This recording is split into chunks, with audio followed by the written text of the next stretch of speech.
నాకు అనుగ్రహించిన ఈ ధన్యతను బట్టి స్తుతిస్తూ ఆయన సన్నిధిలో సాగిలపడి ఆరాధన చేయటానికి సహాయం చేసిన దేవునికి ఒక్కసారి చేతులెత్తి స్తుతులు చెల్లిద్దాం. వాక్యానికి ముందుగా ఒక చిన్న మాటను మీకు తెలియపరచాలని ఆశపడుతున్నాను. పరిశుద్ధ గ్రంథములో నుండి కీర్తనల గ్రంథము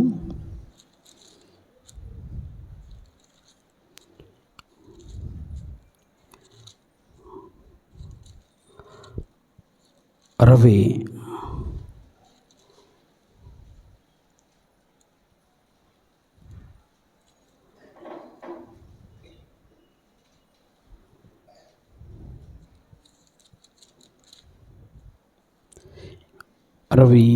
67వ వచనం, 67వ కీర్తన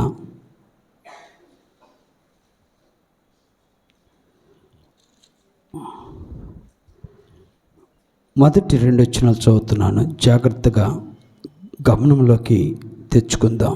మొదటి 2 వచనాలు, భూమి మీద నీ మార్గము తెలియబడినట్లును అన్యజనులందరిలో నీ రక్షణ తెలియబడినట్లును దేవుడు మమ్మను కరుణించి మమ్మను ఆశీర్వదించునుగాక.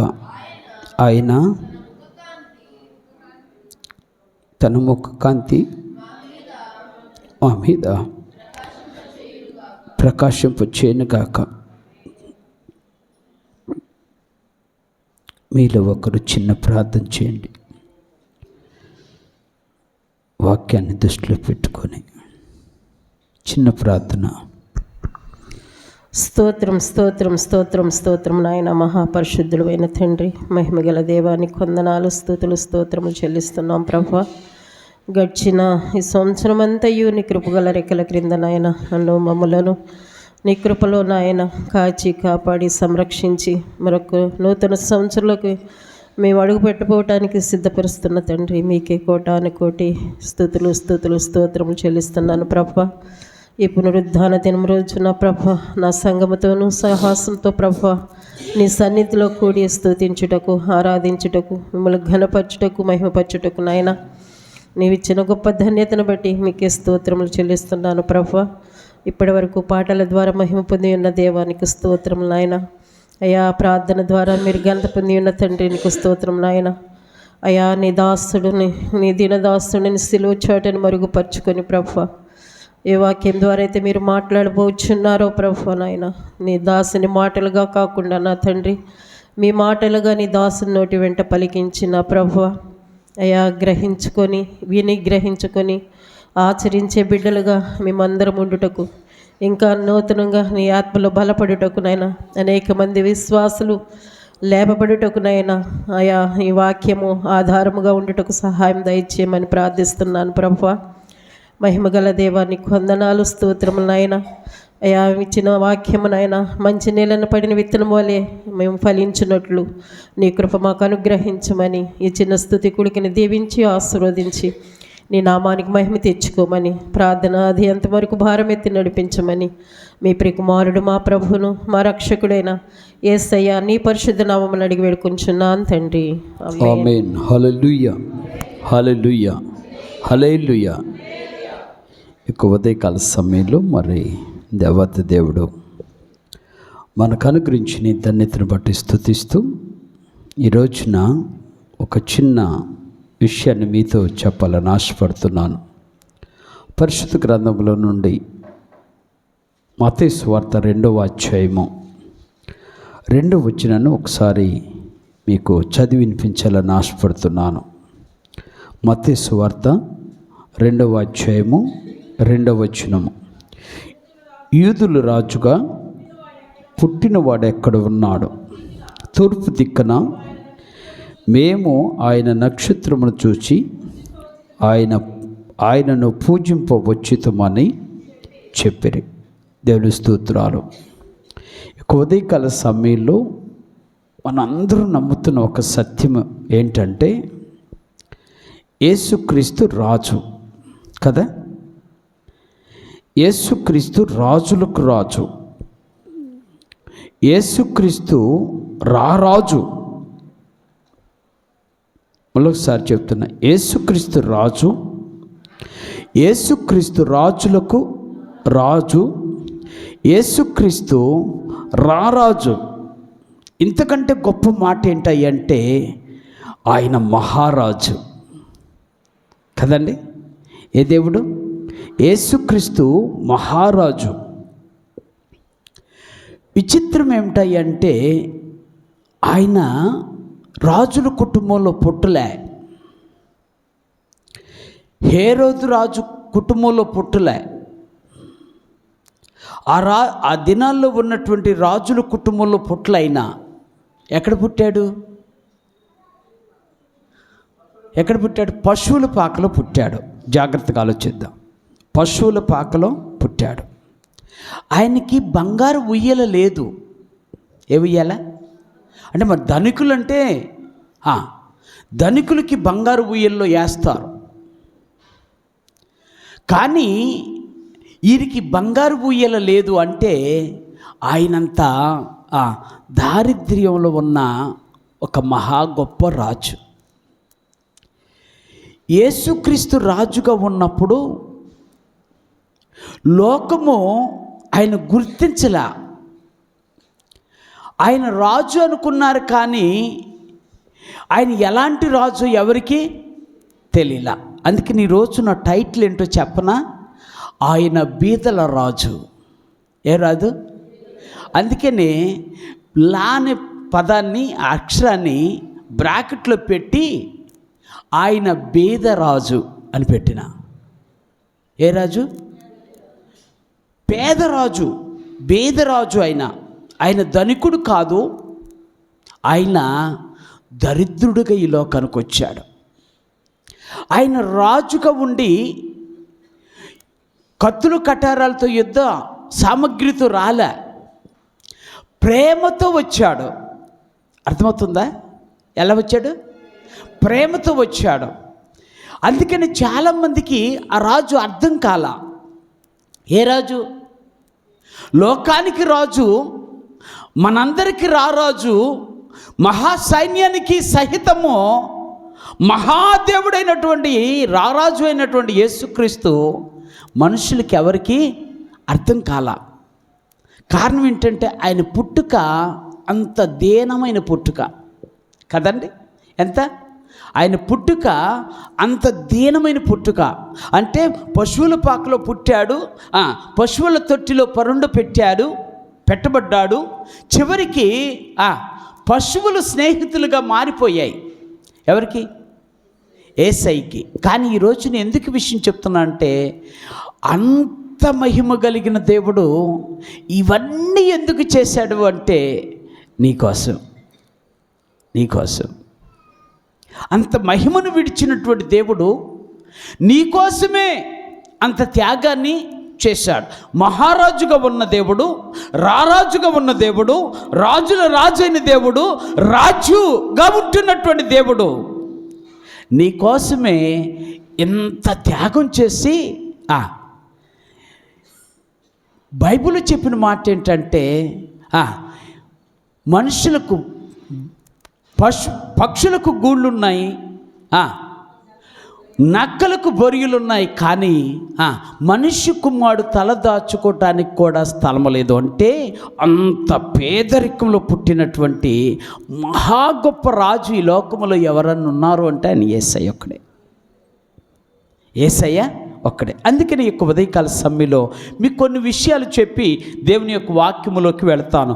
ఆ రాజుకున్నటువంటి గొప్పతనం ఏంటో, ఆ రాజుకున్నటువంటి మహిమ ఏంటో, ఆ రాజుకున్నటువంటి ప్రభావం ఏంటో, ఆ రాజుకున్నటువంటి శక్తి ఏంటో, ఆ రాజుకున్నటువంటి ఘనత ఏంటో ఈరోజున ఈ ఉదయకాల సమ్మెలో మనమందరం కొంచెం ఆలోచన చేసి ఆ రాజుని గణపరిచే భాగ్యము మనకు అనుగ్రహించాడనే ఆనందంగా ఆ రాజుని ఇంకా రాబో దినాల్లో ఇంకా ఘనంగా గణపరచాలని ఆశపడుతూ చెప్తున్నటువంటి ఒక మాట ఈ యొక్క ఉదయకాల సమయంలో మీకు జ్ఞాపకం చేస్తాను. పరిశుద్ధ గ్రంథంలో ఫిలిప్పీయులకు రాసిన పత్రిక 2వ అధ్యాయము 7వ వచనం ఒకసారి చదువుతున్నాను. జాగ్రత్తగా ఆలోచించేద్దాం. ఫిలిప్పీయులకు రాసిన పత్రిక 2వ అధ్యాయం 7వ వచనం. మనుషుల పోలికగా పుట్టి దాసుని స్వరూపము ధరించుకొని తన్ను తానే రిక్తునిగా చేసుకొని. చాలా దేవుని స్తోత్రాలు. ఈ రాజుకున్న ఘనత ఏమిటయ్యా అంటే, ఈ రాజుకున్నటువంటి ఘనత ఏమిటయ్యా అంటే, ఈ మహారాజుకున్నటువంటి ఘనత ఏమిటయ్యా అంటే, ఆయన సమస్తమును విడిచి రిక్తునిగా వచ్చిన రాజు. దేవుని స్తోత్రాలు. ఆయన ఏంటట?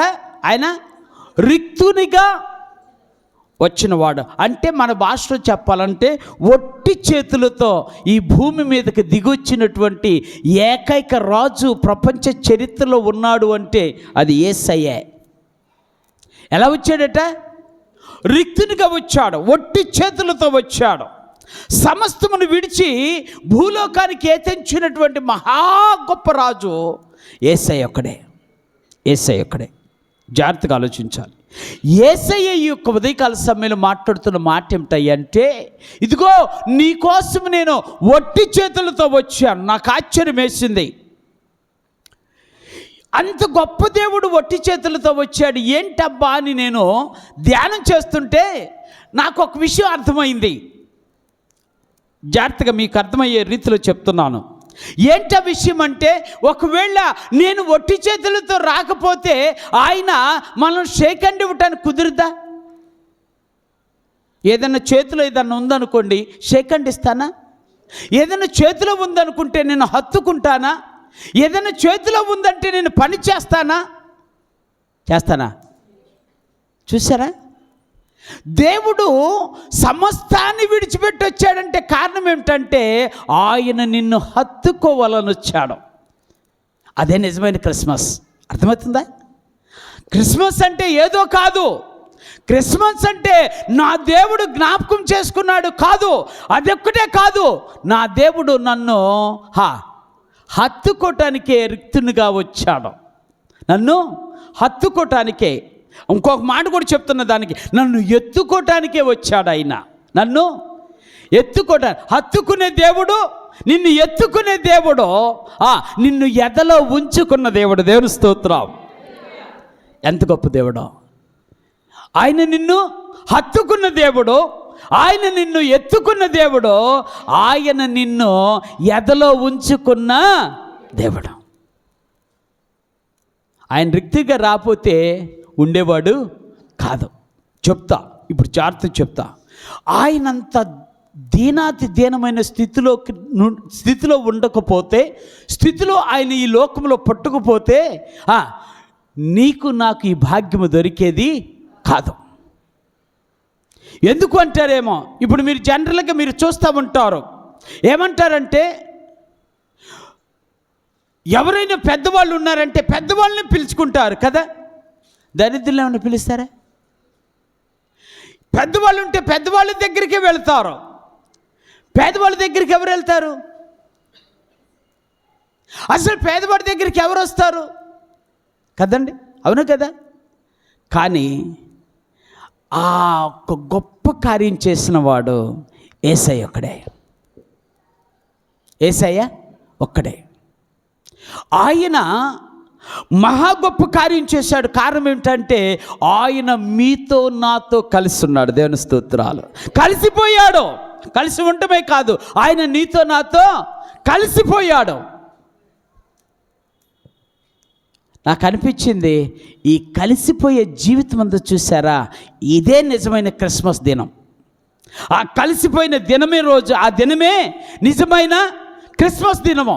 కలిసిపోకపోతే వెలిసిపోతావు. జాగ్రత్త. ఏమైపోతా? కలిసిపోకపోతే ఏమైపోతా? వెలిసిపోతాం. తెలుసా? వెలిసిపోతాం తెలుసు కదా. అలాగ మారిపోతావు. కానీ కలిసి ఉంటే అద్భుతమైన రీతిలో ఆయనకు ఆనందకరమైన బిడ్డగా మారిపోతావు. దేవుని స్తోత్రాలు. అందుకని ఈ ఉదయకాల సమయంలో నీ కొరకు బీదగా పేదరికంలో పుట్టినటువంటి యేసయ్య నీ నా స్థితిని చూసి, నీ నా పేదరికాన్ని చూసి, నీ నా బీదతనాన్ని చూసి నీ కొరకు నా కొరకు పరలోకము నుండి దిగొచ్చాడు. పరలోకం నుండి దిగొచ్చాడు. జాగ్రత్తగా ఆలోచించండి. మీరు బైబిల్ మొత్తం చదివినప్పుడు బైబిల్లో ఒక మాట ఉంటుంది, నాకు చూడాలి. బైబిల్లో ఉన్న మాట ఏమిటంటే, ఆయన ఒక రోజున శిష్యులు అందరూ కూర్చుంటే, చాలామంది జనసమూహం ఉంటే, ఆయనకి ఆహారం పెడతానికి వాళ్ళ దగ్గర రొట్టె ముక్క కూడా లేదు. అర్థమైందా? కానీ ఆహారము ఎలా తెచ్చాడు? ఆయన ఆ పిల్లవాడి దగ్గర ఉన్న ఆ రొట్టెలు తీసుకొని ఆశీర్వదించి ఆహారం పెట్టాడు. He borrowed from others for his own food. ఆయన తన ఆహారం కొరకు ఇతరుల దగ్గర నుంచి తెచ్చుకున్నాడు, ఇతరులను అడిగి తెచ్చుకున్నాడు కదా. అవునా కదా? అన్నాడు కదా, మీ దగ్గర ఎవరి దగ్గరైనా రొట్టెలు ఉంటే తీసుకురండి అన్నాడా? అంటే ఎక్కడ తీసుకొచ్చాడు? ఆయన అడిగి తెచ్చుకున్నాడు, అడిగి తెచ్చుకున్నాడు. అంత దీనమైన స్థితి ఆయనది. రెండోది, ఆయన బోట్లో వెళ్తాను, పడవలో వెళ్తానికి ఆ పడవను కూడా అద్దెకు తెచ్చుకున్నట్టుగా వేరే వాళ్ళ పడవతో ఆయన ఆ సముద్ర ప్రయాణం చేశాడు. సముద్ర ప్రయాణం చేశారు. పడవ వాళ్ళు వేరే వాళ్ళది, ఆహారము వేరే వాళ్ళది, ఉంటున్న ఇల్లు వేరే వాళ్ళది. ఆయనకంటూ ఈ లోకంలో ఏదీ లేదు. ఈవెన్ ఆయన ఎక్కినటువంటి గాడిద కూడా ఆయనదా? ఆయన ఎక్కిన గాడిద కూడా వేరే వాళ్ళదే. చివరికి ఆయన శవము, ఆయన బాడీ పెట్టబడినటువంటి ఆ సమాధి కూడా వేరే వాళ్ళది. అంటే మనం పాడినట్టుగా యేసయ్య ముందే ఈ పాట పాడి ఉంటాడు. నాదంటూ లోకానా ఏది లేదయ్యా, ఒకవేళ ఉందంటే నీవిచ్చినదేనయ్యా. ఈ పాట ఇక్కడ మనం పాడుతున్నాం. యేసయ్య ముందుగానే పాడాడు, పరలోకం నుండి వస్తూనే పాడాడు. నాదంటూ ఈ లోకములో ఏమి లేదు, నాదంటూ ఈ లోకములో ఏమీ లేదు. నాదంటూ ఒకవేళ ఉందంటే అది యేసయ్య ఇచ్చిందే. ఎలాగా? దేవుని బిడ్డల ద్వారా దేవుడు కలుగు చేసినటువంటి గొప్ప ఆస్తి. నేను ఇప్పుడు చెప్తాను, మీరు జాగ్రత్తగా ఆలోచించండి. ఈ రోజున ఈ మందిరం మనకు ఉంది అంటే, ఇంత సుందరమైన మందిరంలో మనం ఉన్నాము అంటే, ఇది ఒకరి గొప్పతనము కానే కాదు. ఇది మాత్రం పక్కా. ఇది ఎవరి గొప్పతనం కాదు. ప్రార్థించిన పాస్టర్ గొప్పతనం కాదు, ప్రార్థించిన సంఘం యొక్క గొప్పతనం కాదు, పైసలు ఇచ్చినటువంటి విశ్వాసులు గొప్పతనము కాదు, పైసలు ఇవ్వలేనటువంటి విశ్వాసులు గొప్పతనము కాదు, ఎవరు గొప్పతనము కాదు. ఇది ఎవరు గొప్పతనం? యేసయ్య గొప్పతనం. దేవుని స్తోత్రాలు. ఎందుకో తెలుసా? ఇప్పుడు చెప్తా, జాగ్రత్తగా ఆలోచించాలి. యేసయ్య రిక్తహస్తాలతో వచ్చింది నిన్ను నన్ను నిర్మించడానికి. దేవుని స్తోత్రాలు. ఆయన యేసయ్య ఈ లోకానికి వచ్చింది నిన్ను నన్ను ఏం చేయాలి? స్థిరపరచడానికి వచ్చాడు. స్థిరపరచడానికి వచ్చాడు. నేను కొంతమంది పెద్దవాళ్ళని కలుస్తున్నప్పుడు, పెద్దవాళ్ళతో మాట్లాడుతున్నప్పుడు, పెద్దవాళ్ళు చెప్పిన మాట ఏంటో మీకు చెప్పాలని ఆశపడుతున్నాను. ఎందుకంటే ఈ రోజున ఆ స్థితి నుండి, ఆ పరిస్థితి నుండి దేవుడు మనకు, మన మందిరానికి విడుదల కలిగించాడు. ఏంటా స్థితి అని ఆలోచన చేసినప్పుడు ఆ తల్లి చెప్పింది, అయ్యా మేము ఆ వీధిలోకి తిరిగి పేడ తీసుకొచ్చి మందిరాన్ని అలికేవాళ్ళం. మళ్ళీ ఇప్పుడు పేడ తీసుకొచ్చి అలకొద్దాము, పాడైపోద్దాము అంటే మరి అర్థమైందా? అలా చేసాం. తాటెకులు తెచ్చుకొని వేసుకున్నాం. ఈ రోజున దేవుడు ఇంత అందమైన మందిరాన్ని ఇచ్చాడంటే ఇది ఒకరి గొప్పతనం మాత్రం కాదు, ఇది దేవుని ప్రజల యొక్క గొప్పతనం, దేవుని యొక్క మహిమ గొప్పతనము, దేవుని యొక్క బిడ్డల యొక్క గొప్పతనము, దేవుని యొక్క మహిమ చేత కట్టబడిన మందిరము, ఈ మహిమతో నింపబడుతున్న మందిరము. కాబట్టి ఇది ఎవరి గొప్పతనము కాదు. నువ్వు నిన్న అనాల్సిన మాట ఏంటంటే, మాకు కాదు యెహోవా, మాకు కాదు, నీకే మహిమ ఘనత ప్రభావాలు చెల్లిస్తున్నాం. ఈ ఉదయకాల సమయంలో నా ప్రియ దేవుని బిడ్డలారా, రిక్తుకుడిగా వచ్చాడు అంటే నిన్ను నన్ను నిర్మాణం చేయటానికి, నిన్ను నన్ను స్థిరపరచడానికి, నీతో నాతో కలిసి మెలిసి ఉండటానికి వచ్చాడు. కలిసి మెలిసి ఉండటానికి వచ్చాడు. అందుకని ఈ యొక్క ఉదయకాల సమయంలో ఆ దేవుడు ఆ రాజుకి నిజంగా పాదాభివందనం చేయాలి. తల ఉంచి ఎంత గొప్ప దేవుణ్ణి ఆరాధిస్తున్నామో, ఎంత మహిమ కలిగిన దేవుణ్ణి ఆరాధిస్తున్నామో, ఆ దేవుని ఎదుట నీవు నేను పాదాలు పట్టుకొని ఆ దేవుని ఎదుట సాగిలి పడితే ఆ దేవుని యొక్క మహిమ రాబోయే దినాలు ఇంకా కన్నులారా చూడగలుగుతాం. అందుకనే ఆయన రాజే కానీ రిక్తుడిగా ఈ లోకానికి వచ్చాడు. కారణం ఏంటంటే నీతో నాతో కలిసి మెలిసి నిన్ను నన్ను స్థిరపరిచి నిన్ను నన్ను బలపరచడానికి వచ్చిన ఏకైక దేవుడు నా యేసయ్య. నువ్వు పడిపోతే తీయాలి అంటే, లేపాలి అంటే ఆయన చేతులు ఏముండకూడదు, ఏమీ ఉండకూడదు కదా. అందుకని నిన్ను లేపటానికి వచ్చాడు, రిక్తునిగా వచ్చాడు. అందుకే నీకు ఉదయకాల సమయంలో ఆ రిక్తుడైనటువంటి యేసుక్రీస్తు నిత్యము మహిమపరచబడను గాక. ఆ రిక్తుడిగా వచ్చిన దేవుడు నిన్ను నన్ను స్థిరపరచడమే కాదు, నిన్ను నన్ను లేవనెత్తే దేవుడిగా ఉన్నాడు. కాబట్టి ఆ దేవునికి నిజమైన మహిమ చెల్లించే బిడ్డలుగా ఉందుముగాక. రెండో విషయాన్ని చెప్తాను. పరిశుద్ధ గ్రంథంలో ఇంకొక మాట చదువుతాను. ఒక్కసారి ఆ వచనం చదువుతున్నాను. 2వ అధ్యాయము మత్తయి సువార్త 2వ అధ్యాయము. మళ్ళీ ఒకసారి వెనక్కి వెళదాం. అక్కడ చెప్తున్నటువంటి మాట, ఎక్కడ ఉన్నాడు?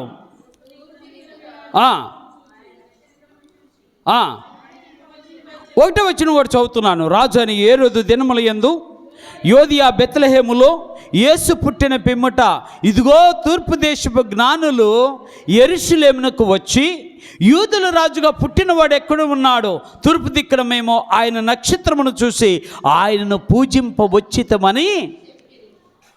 చాలా జాగ్రత్తగా ఆలోచించండి. రిక్తునిగా వచ్చిన రాజు నిన్ను అన్ని విధాలుగా ఆశీర్వదించడానికి వచ్చాడు. రెండో మాట ఇక్కడ దేవుడు చెప్తున్నటువంటి మాట ఏంటంటే, ఆయన రిక్తునిగా వచ్చిన రాజు కాదట, ఆయన మన నిమిత్తము ఘనుడైన రాజుగా వచ్చాడు. ఎవరైనా రాజు? ఘనుడైన రాజు. జాగ్రత్తగా ఆలోచించాలి. రిక్తుడే, పేదవాడే, కానీ ఆయన పుట్టుక పేదరికంలో ఉన్న, ఆయన జీవితం పేదరికంలో ఉన్న, ఆయన పేదవాడిగా జీవిస్తున్న రాజుని గ్రహించినటువంటి జ్ఞానులు ఆయన ఏం చేశారట? ఇప్పుడు నేను అడుగుతా, పేదరికంగా ఉన్న పశువుల పాటలో పుట్టిన ఏ బిడ్డనైనా గౌరవిస్తారా? జ్ఞానులే గౌరవించారంటే ఆయనే గనుడైన రాజు కదండి. ఎవరు గౌరవిస్తారు? ఈ రోజున ఎవరు గౌరవించినటువంటి పరిస్థితుల్లో ఈయన రిక్తహస్తాలతో వచ్చి పశువుల పాకలో పుట్టి పశువుల తొట్లో పరుండబెట్టి ఉన్న ఈ మహానుభావుని చూసినటువంటి వారు ఎక్కడి నుంచి వచ్చారట? ఎవరు వచ్చారు? అంత దూరం నుంచి ఈ నక్షత్ర ఖగోళ శాస్త్రాన్ని బాగా పాండిత్యం నేర్చుకున్నటువంటి పిహెచ్డి చేసినటువంటి వారు వచ్చి ఎక్కడున్నారట? యేసయ్య దగ్గర మోకరించారు. దేవుని స్తోత్రాలు. అక్కడ అదే చెప్తాడు. జ్ఞానులు వచ్చి హేరోదుని అడిగారట. ఏమని అంటే, అయ్యా, మేము యూదుల రాజుగా పుట్టిన ఆయన్ని మేము వచ్చి పూజించాలని వచ్చాము. ఎక్కడి నుంచి వచ్చారు?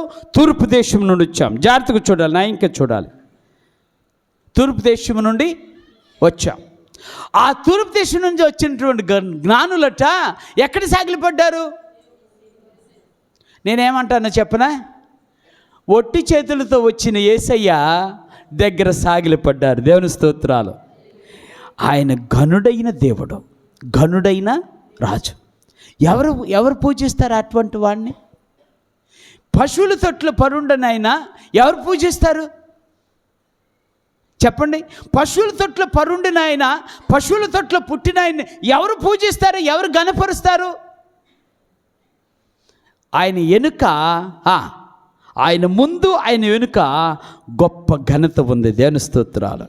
అర్థమవుతుందా ఎంత గొప్ప ఘనత ఉందో? ఈ విషయాన్ని మీరు జ్ఞాపకం చేసుకోండి. రాజుగా ఉన్నాడు కాబట్టి వాళ్ళు రాజుగానే గుర్తించారు. ఎవరు? జ్ఞానులు ఎవరుగా గుర్తించారు? రాజుగా గుర్తించారు. ఎవరిని కాదు. రిక్తినిగా వచ్చి పశువుల పాకలో పుట్టి పశువుల తొట్లో పరుండు పెట్టిన ఆయన్ని జ్ఞానులు వచ్చి గణపరిచారు. చూడండి, ఇప్పుడు మీరు అనుకుంటున్నారు కొంతమంది, అంటే ఈ లోకంలో ఉన్న మనుషులు మీకు చెప్తూ ఉంటారు ఒక తప్ప, ఆ దేవుడు ఎవరికి దేవుడు? ఆ దేవుడు యాట్రా కిరస్తానికి వెళ్ళావా, ఆ పేరు కూడా సరిగ్గా రాదు. ఈడండి కిరస్తాని మతంలోకి వెళ్ళాడండి అంటాడు. ఏ మతంలోకి? కిరస్తాని మతము. వీడండి వాళ్ళు ఉంటారు చూసివా, ఊరు బయట ఉండేవాళ్ళు, వాళ్ళ మతంలోకి వెళ్ళాడండి వీడు. ఎవరి మతం? జ్ఞానులది ఏ మతం? జ్ఞానులది మన మతమా? జ్ఞానులది ఏ మతం? అంత దూరం నుంచి వచ్చారు అంటే వాళ్ళు ఎంత గొప్పతనం చూస్తుంటారు కదా. అందుకని రాగానే వాళ్ళు ఏమడిగారు తెలుసా? అయ్యా, యూదుల రాజుగా పుట్టిన వాడెక్కడ ఉన్నాడు? ఎక్కడ ఉన్నారు ఆయన? ఆయన్ను పూజింప వచ్చాం. మనకున్నటువంటి గొప్ప బాధాకరమైన విషయం ఏంటో చెప్పరా? మనం చూసే మనమే కనపరుచుకోవాలని చూస్తాం కదా. ఎవరిని? మనమే నేనెంతో తెలుసా, నేనేంటో తెలుసా, నేనెవరినో తెలుసా. ఇక ఎప్పుడు నేను అది నానేదాకా చేస్తావు. ఏమని? నేను అని. కానీ యేసయ్య గణపరిచిన వారిని చూడండి ఒకసారి. యేసయ్య ఘనత పొందినటువంటి ఆ గణపరిచిన ప్రజలు చూడండి. వాళ్ళెవరండి? జ్ఞానులు. నాకులాగా అక్షరముకు లేని వాళ్ళు కాదు. నీకు నాకులాగా ఏంటి పాండిత్యము ఉన్నవాళ్ళు, పాండిత్యం లేని వాళ్ళు కాదు. ఆయన ఎవరు? ఈరోజున నేను చెప్తున్న జాగ్రత్తగా ఆలోచించండి. నీవు గణపరచదగిన దేవుడు నా యేసయ్య ఒక్కడే. Don't honour anybody, don't honour anyone here in the world. ఈ లోకంలో ఎవరిని నువ్వు గౌరవించాల్సిన అవసరం లేదు, ఎవరి గురించి నువ్వు ఆలోచించాల్సింది లేదు. యేసయ్యను గౌరవించడం నేర్చుకుంటే నీ చుట్టూ ఉన్న వారిని నువ్వు గౌరవిస్తావు. ఎందుకో తెలుసా? ఆ ఘనత నీకు దేవుడు కలిగిస్తాడు. అందుకనే మొట్టమొదటిసారిగా నీ యొక్క ప్రధానమైనటువంటి ఆలోచన ఏంటయ్యా అంటే, నీవు ఘనమైన దేవుణ్ణి, రాజుని గణపరచాలి. రాజుని గణపరచాలి. జ్ఞానులు గణపరిచారు. జ్ఞానులు గణపరిచి, అందుకని ఆయన ఏమంటారు? వారు ఆయన ఎదుట సాగిలపడిరి అని ఉంటుంది బైబిల్లో. ఎవరు ఎదుట? ఆ గొప్పవాడు కాకపోతే ఎవరు సాగిలపడతారు? ఇప్పుడు నేను మీకు వందనాలమ్మ అని చెప్తే మీరు గొప్పవాళ్ళు కాబట్టి చెప్తున్నాను కాదా? ఏమన్నా సరదా చెప్తున్నాను అనుకుంటున్నారా?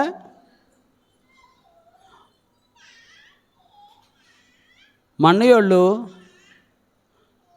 నాకు వందనాలు చెప్తే కొంచెం తడవాయించి అంటాను, అరే మనకి ఎందుకురా అంట. కానీ ఎందుకు? ఆ ఘనత ఆయన ఇచ్చిన ఘనత. ఎవరిచ్చిన ఘనత? యేసయ్య ఇచ్చిన ఘనత. నీకు ఘనతిస్తున్న దేవుడు, నిన్ను గణపరుస్తున్న దేవుడు. నువ్వు గణపరిస్తే ఆయన నిన్ను తప్పక గణపరుస్తాడు. ఆయన పుట్టినవాడు ఎక్కడున్నాడని ఎక్కడికి వెళ్ళారు వాళ్ళు? ఏ రోజు ఇంటికి వెళ్ళారు. అయ్యా, మేము ఆయన నక్షత్రం చూసాము, యూదుల రాజుగా పుట్టినవాడు ఈ లోకానికి ఇక్కడ ఈ లోకంలో పుట్టాడట. ఆయన ఎక్కడ పుట్టాడో మాకు చెప్పమని చెప్పంటే ఆయన ఆశ్చర్యపోయాడు. ఇప్పుడు చెప్తున్నా, జాగ్రత్తగా ఆలోచన. యేసయ్య పుట్టుక కొందరు జీవితాల్లో భయాన్ని పుట్టిస్తుంది అంతే. ఎవరి పుట్టుక? ఎవరికి పుట్టిస్తుంది భయం? యేసయ్యను గనపరచిన వారికి పుట్టించే భయము భయంకరమైంది. యేసయ్యను గనపరిచావా ఏ భయం ఉండదు. ఏ భయము ఉంటుందా? యేసయ్యను గనపరిచే వాళ్ళకి ఏ భయం ఉండదు. ఏం జరిగినా ఏంటండి, ఏం జరిగినా అస్సలు భయం ఉండదు. కారణం ఏంటంటే ఏది జరిగినా నా యేసయ్య అనుమతితోనే జరుగుద్ది. దేవుని స్తోత్రాలు. అందుకని ఈ యొక్క రాత్రి ఉదయకాల సమయంలో దేవుడు మాట్లాడుతున్న మాట ఏంటంటే ఆయన ఘనమైన రాజు. ఎవరు రాజు? రిక్తుడైన రాజే కాదు, ఆయన ఘనమైన రాజు. ఎందుకు అంటే జ్ఞానులు ఆయన ఆరాధించారు. రెండవది ఆయన గొర్రెల కాపరులు ఆరాధించారు. దేవుని స్తోత్రాలు. అంటే ఇక్కడ ఒక మాట చెప్తాను, నా దేవునికి గొప్పవారు తక్కువవారు, పేదవారు ధనికులు అనే తేడా ఏమీ లేదు. ఎందుకంటే ఆయన అందరివాడు. దేవుని స్తోత్రాలు. అందుకని భక్తుడైనటువంటి లూకా గారు అపోస్తలుల కార్యంలో రాస్తూ అంటాడు 10వ అధ్యాయంలో, యేసుక్రీస్తు అందరికీ ఏంటిది ప్రభు అంటే అర్థం తెలుసా? అందరు నా ప్రభు అంటే ప్రభువేగా అన్నట్టు చూశారు. ప్రభు అంటే అర్థం ఏంటి? పాలకుడు. ప్రభు అంటే అర్థం ఏంటంటే పాలకుడు. అర్థమవుతుందా? ఇప్పుడు యేసయ్య ఎవరు? అందరికీ పాలకుడు. దేవుని స్తోత్రం. ఈ లోకంలో, ఈ ప్రపంచంలో, ఈ భూప్రపంచంలో, ఈ సృష్టిలో ఏదైనా ఉంది అంటే అది ఆయనదే. అందుకనే యోహాను భక్తుడు రాస్తూ అంటాడు, ఆయన లేకుండా ఏమీ కలగలే. ఆయన లేకుండా ఏది కలగలా. నువ్వు ఉన్నావు అంటే ఆయన ఉన్నాడు కాబట్టే కలిగావు. నీకున్నది అంటే ఆయన ఉన్నాడు కాబట్టే కలిగింది. నువ్వు జీవిస్తున్నామంటే ఆయన ఉన్నాడు కాబట్టే జీవిస్తున్నావు. అర్థమవుతుందండి? ఈ ఘనత ఎవరికి? ఈ ఘనత ఎవరికి? నీకు, నాకు. ఎవరిచ్చారు ఈ ఘనత? నువ్వు ఘనపరిచిన దేవుడు ఇచ్చాడు. ఇప్పుడు చెప్తున్నా, నువ్వు ఘనపరచడం నేర్చుకుంటే నీ దేవుడు నిన్ను ఘనపరుస్తాడు.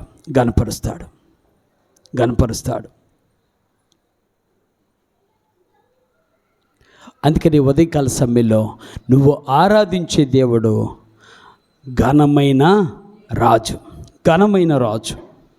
ఆయన పేదవాడే కానీ ఘనమైన వాడు. జాగ్రత్తగా ఆలోచించండి. డబ్బులున్నా లేకపోయినా, డబ్బులున్నా లేకపోయినా, ఆస్తులున్నా లేకపోయినా, అంతస్తులున్నా లేకపోయినా, మంచి నడవడుకుంటే అందరూ గౌరవిస్తారు. అది ఇచ్చేవాడు దేవుడు. దేవుని స్తోత్రాలు. కాదంటారా? ఏం చూసి గౌరవిస్తారు మనని? ఒకవేళ ఘనత చూసి గౌరవించాడు అనుకుంటే, ఆస్తిని చూసి గౌరవించాడంటే ఇక నీ సింపుల్గా అర్థం చేసుకో. రేపు ఇది లేకపోతే మీరే అంటారుగా, బెల్లం ఉంది కాబట్టి ఈగలు ముసురుకున్నాయి. బెల్లం లేకపోతే చాలామంది స్థితి చూడండి మీరు ఒకసారి. చాలామంది స్థితి అలానే ఉంది. వాళ్ళు అందరూ ఉన్నారు కదా అని చెప్పి చక్కగానే అందరూ ఉన్నారు, అందరూ హ్యాపీగా జీవించారు. కానీ ఏమి లేని రోజున ఎవరైనా పక్కన ఎంతమందిని చూసామో. కానీ ఇప్పుడు చెప్తున్నా, జాగ్రత్తగా ఆలోచించండి. ఒక మాట చెప్తా, అలాంటి వారు ఉంటే మన దేవుని మందిరం అండగా ఉంటుంది. అది నా ప్రార్థన, అది నా యొక్క ఆలోచన. అది చెప్పాలి మీరు. ఎందుకంటే ఘనమైన దేవుణ్ణి ఆరాధిస్తాం. ఆయన నమ్ముకున్న బిడ్డలు ఎప్పుడూ ఘనహీనులు కారు. ఘనపరిచే దేవుడు, ఘనమైన దేవుడు ఘన కార్యములను మీ పట్ల జరిగిస్తాడు. కొంచెం మనసు పెడితే చాలు. ఏం పెడితే? ఎవరి మీద? కొంచెం మనసు. యేసయ్య మీద పెట్టావా, యేసయ్య నీతోనే మాట్లాడతాడమ్మా. వాళ్ళు పేదరికంలో ఉన్నారట, వాళ్ళు దరిద్రాన్ని అనుభవిస్తున్నారట, వారు జీవితంలో కరువుతో బ్రతుకుతున్నారట, ఈవెన్ ఆహారం లేకుండా బ్రతుకుతున్నారంట. అంటే ఆయన అంటాడు, హిజ్కియా ఈ గోదేర్ అండ్ సర్వ్ దెమ్. దేవుడు వారిని పిలిపిస్తాడు, వారికి అప్పగిస్తాడు. అందుకని ఉదయకాల సమయంలో ఘనమైన రాజు నీవు ఆరాధించే రాజు, ఘనమైన రాజు నువ్వు ఆరాధించే రాజు. కాబట్టి ఈ యొక్క ఉదయకాల సమయంలో ఆ ఘనమైన రాజుని ఆరాధిద్దాం. మూడో మాట చెప్తాను, ఒక పరిశుద్ధ గ్రంథంలో ఒక మాట చదువుతాను, జాగ్రత్త. నాకు ఇష్టమైనటువంటి మాట అది ప్రకటన గ్రంథము 3వ అధ్యాయం 8వ వచనం చదువుతున్నాను, జాగ్రత్తగా ఆలోచించేద్దాం. ప్రకటన గ్రంథము 3వ అధ్యాయం 8వ వచనం. అక్కడ అంటాడు ఆయన, ఇదిగో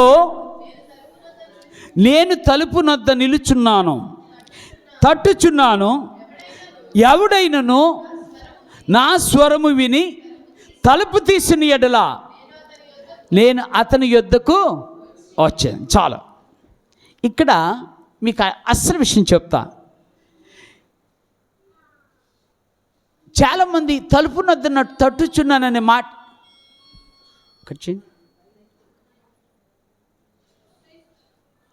తలుపు నద్ద తట్టుచున్నాను అంటే అసలుకి ఇదేంటి, అక్కడ తలుపు అని ఉంటే మీరు ఈ పాస్టర్ గారు ఏంటి హృదయం అని చెప్తారని అని అంటారు.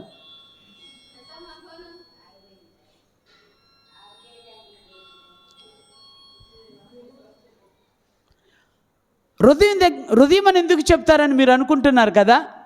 వాస్తవానికి హెబ్రూ పదంలో తలుపుకి హృదయానికి ఒకే ఒక్క పదం, తలుపుకి హృదయానికి కలిపి ఒక పదం ఉంది.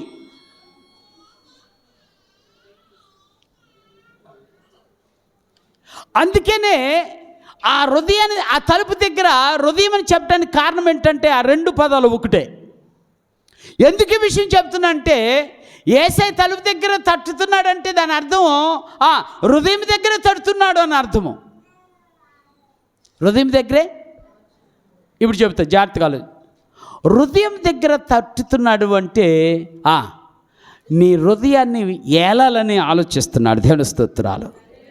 హృదయాన్ని ఏలాలి, ప్రభుత్వం చేయాలి నీ హృదయం మీద. నీ హృదయం మీద ఏం చేయాలి? ప్రభుత్వం చేయాలి, పరిపాలన చేయాలి. అందుకనే మనం చాలా పాటలు పాడతాం, హృదయాన్ని ఏలే రారాజువు నీవే. ఎవరు? హృదయాలను ఏలే రారాజు ఎవరు? నువ్వు నమ్ముకున్న దేవుడు, నువ్వు నమ్ముకున్న దేవుడు. ఆయనకి స్థలము లేదు ఎక్కడ, ఆయనకి స్థలము లేదు ఎక్కడ, ఆయనకి ఏ స్థితి లేదు. ఆయన యొక్క జీవితము పేదరికంలో ఉన్నటువంటి జీవితమే, ఆయన భయంకరమైన పేదరికంగా జీవించినటువంటి జీవితమే. కానీ ఆయన ఈరోజు నువ్వు చెప్తున్న మాట ఏంటంటే, ఆయన నిలిచి ఎక్కడ? హృదయం దగ్గర నిలిచి ఏం చేస్తున్నాడు? తడుతున్నాడట, తడుతున్నాడు. ఇప్పుడు నువ్వు తలుపు తీసావా ఏమొస్తాడు? అందుకే నేను అంటాడు, నేను నీ హృదయం మీద తడుచున్నాను, ఎవడైనా తలుపు తీసిన ఎళ్ళ అంటే హృదయాన్ని తెరిచిన ఎళ్ళ నేను ఆయన యొద్దకు ఆయనతో కలిసి భోజనము చేసేదాను. ఏ ట్రూ ఫ్యాక్ట్. చూడండి, ఇప్పుడు చెబుతా జాగ్రత్తగా ఆలోచన. ఆయనతో కలిసి భోజనం చేయటమే నిజమైన క్రిస్మస్. అర్థమైంది మీకు? క్రిస్మస్ అంటే మీరు అనుకుంటున్నారు కదా, క్రిస్మస్ అంటే కొత్త బట్టలు కాదని చెప్తున్నా, క్రిస్మస్ అంటే పిండి వంటలు కాదని చెప్తున్నా, క్రిస్మస్ అంటే డెకరేషన్ కాదని చెప్తున్నా. క్రిస్మస్ అంటే ఆయనతో కలిసి భోజనం చేయటం. అర్థమవుతుందా? ఎవరికుంది భాగ్యం? ఇప్పుడు చెబుతా, ఆయన మన హృదయాన్ని పరిపాలన చేస్తున్నాడు. ఏయ్ హిజ్కియా, నువ్వు అలా చెయ్యొద్దు, నువ్వు ఇలా చెయ్యి. ఎందుకంటారేమో బైబిల్ చెప్పిన మాట, ఎందుకు యేసయ్యకి నా హృదయాన్ని ఇవ్వాలని నేను ఆశపడ్డాను అంటే, బైబిల్ చెప్పిన మాట ఇర్మియా భక్తుడు అంటాడు, హృదయము మహాభయంకరమైనది, అది మోసకరమైనది, అందులో అన్నీ ఏమున్నాయి? ఘోరమైన. అర్థమైందా? ఇప్పుడు వ్యాధి పోవాలంటే యేసయ్య రావాలి. ఆమేన్ చెబుదాం. యేసయ్య రావాలి అంటే ఈ వ్యాధి లోపల నుండి పోవాలి. ఏ వ్యాధి? భయంకరమైన వ్యాధి. అందుకని ఇంకా అక్కడ చెబుతా అంటాడు, ఇది మోసకరమైనది, భయంకరమైన, దీన్ని తట్టుకొని వాడెవడు అన్నాడు. ఎవరు? ఈ మోసకరమైన హృదయాన్ని తట్టుకునేది ఎవరు? అందుకని యేసయ్య అన్నాడు, ఆ హృదయాన్ని నేను ఒక్కడిని బాగు చేస్తా. దేవుని స్తోత్రం. నువ్వు ఒక్క చిన్న అవకాశం ఇచ్చావంటే హృదయంలో ఉన్నదంతా దేనికి సంబంధించింది? మోసకరమైంది పోతుంది. వ్యాధి కూడా నయమైపోతుంది. ఎందుకు అంటే నా దేవుడు నిన్ను బాగు చేసే దేవుడు. దేవుని స్తోత్రాలు. ఆయన రాఫా దేవుడే కాదు, రోయి దేవుడు. ఏ దేవుడు? రోయి దేవుడు. అంటే నిన్ను స్వస్థపరచువాడే కాదు, నిన్ను బాగు చేసేవాడు నా యేసయ్య ఒక్కడే. నా యేసయ్య ఒక్కడే. అందుకని ఈ ఉదయకాల సమయంలో నీ హృదయాన్ని ఏలే రాజుకి కొంచెము స్థలము, కొంచెము సమయము. ఏంటండి? కొంచెము స్థలము, కొంచెము సమయము, కొంచెము సమర్పణ ఉంటే నీ జీవితం ధన్యమైపోతుంది. మరొకసారి చెప్తున్నా, నీ హృదయంలో ఆయనకి కొంచెము స్థలము, ఆయనకి కొంచెము సమయము, ఆయనకి కొంచెము సమర్పణ. అర్థమైందా? అందుకనే కదయ్యా, సమయం కొంచెం ఇవ్వటానికే కదయ్యా మేము 7 గంటల ప్రార్థన అంటే మామూలు అనుకున్నావా? ఏం తిన్నారా? అదే సమయము దేవునికి ఇవ్వాల్సింది కంతే. సమర్పణ దేవునికి చేయాల్సిందే. స్థలము దేవునికి ఇవ్వాల్సిందే. అందుకని ఉదయకాల సమయంలో దేవా దేవా దేవా నా జీవితానికి నువ్వు రాజుగా ఉండు. ఎందుకు ఆయన జీవితానికి రాజుగా ఉంటున్నాడో, రిక్తుడిగా ఈ లోకానికి ఎందుకు వచ్చాడో ఒక్క మాట చెప్పి నేను ముగిస్తా. పరిశుద్ధ గ్రంథంలో కొరింథీయులకు రాసిన 2వ పత్రిక 8వ అధ్యాయము 9వ వచనం చదువుతున్నాను. జాగ్రత్తగా ఆలోచించేద్దాం. 8వ అధ్యాయం 9వ వచనం. మీరు మన ప్రభు అయిన యేసుక్రీస్తు కృపను ఎరుగుదురు కదా. ఆయన ధనవంతుడయ్యుండి మీరు తన దారిద్ర్యము వలన ధనవంతులు కావాలనని మీ నిమిత్తము దరిద్రాడే. దేవుని స్తోత్రాలు. ఇప్పుడు మీరేం కావాలి? ఒకసారి గట్టి చెప్పరా? గట్టి చెప్పాలి. అందరు గట్టి చెప్పాలి. మేము ధనవంతులము కావాలనని, నేను ధనవంతుడును కావాలనని నా కోసం దరిద్రుడు అయ్యాడు. నా కోసమే రిక్తుడిగా వచ్చాడు. నా కోసమే ఘనహీనుడిగా వచ్చాడు. నా కోసమే ఆయన దరిద్రుడిగా వచ్చాడు. నా కోసం. ఎందుకు? నన్ను ఒట్టి చేతులతో ఉంచడానికి ఇష్టపడలా. ఆయన నన్ను మట్టి చేతులతో ఉంచడానికి ఇష్టపడలా. ఆయన నన్ను గట్టి చేతులతో ఉంచడానికి వచ్చాడు. దేవుని స్తోత్రాలు. ఏ చేతులు ఇవి? గట్టి చేతులు. ఒట్టి చేతులు కాదు. నా యేసయ్య ఆయన ఒట్టి చేతులతో వచ్చాడు నిన్ను గట్టి చేతులతో నింపాలని. యేసయ్య ఆయన ఘనహీనుడిగా వచ్చాడు. ఘనమైన రాజే, కానీ ఎలా వచ్చాడు? ఘనహీనుడిగా వచ్చాడు. ఎందుకో తెలుసా? నిన్ను కనపరచాలి. అంత గొప్ప భాగ్యం మనం ఏం చేస్తున్నాం తెలుసా? పోగొట్టుకుంటున్నాం. అంత ఆశీర్వాదం మనం ఏం చేసుకుంటున్నాం? పోగొట్టుకుంటున్నాం. పోగొట్టుకుంటున్నాం. అందుకని ఉదయకాల సమయంలో ఆయన ఘనమైన రాజు, ఆయన రిక్తుడైన రాజు, ఆయన హృదయాన్ని ఏలే రాజు. కేవలం ఎందుకయ్యా అంటే నిన్ను ఆయన నీ హృదయాన్ని శుభ్రపరచాలని, ఆయన నిన్ను ఘనపరచాలని, నిన్ను గట్టి చేతులతో నింపాలని. అట్టి దేవుడు నిత్యము మహిమపరచబడును గాక. పరిశుద్ధుడైన తండ్రి నీ స్తోత్రాలు. మాతో మాట్లాడుతున్న దేవా, ఈ ఉదయకాల సమయంలో నిజమైన క్రిస్మస్ అంటే అయ్యా తండ్రి నిన్ను ఘనపరచడమే కాదు, నీతో కలిసిమెలిసి ఉండటం. నిజమైన క్రిస్మస్ అంటే నీతో కలిసిమెలిసి ఉండటమే కాదయ్యా, నీతో కలిసి భోజనం చేయటం. ఈరోజు నా భాగ్యమును మాకు అనుగ్రహిస్తున్నారు. మీరు మమ్మల్ని ఘనపరిచారు, మీరు మమ్మలను ప్రభా గట్టివారిగా చేశారు. అయ్యా మమ్ములను మా హృదయములో ఉన్న కల్మషాన్ని, మా హృదయంలో ఉన్న ద్వేషాన్ని, దోషాన్ని తీసివేసి శుభ్రం చేసి మమ్మల్ని ధన్యులుగా చేసిన మీ ఘనత కొరకై వందనాలు చెల్లిస్తున్నాం. మా పక్షాన బీదరాజుగా ఉన్న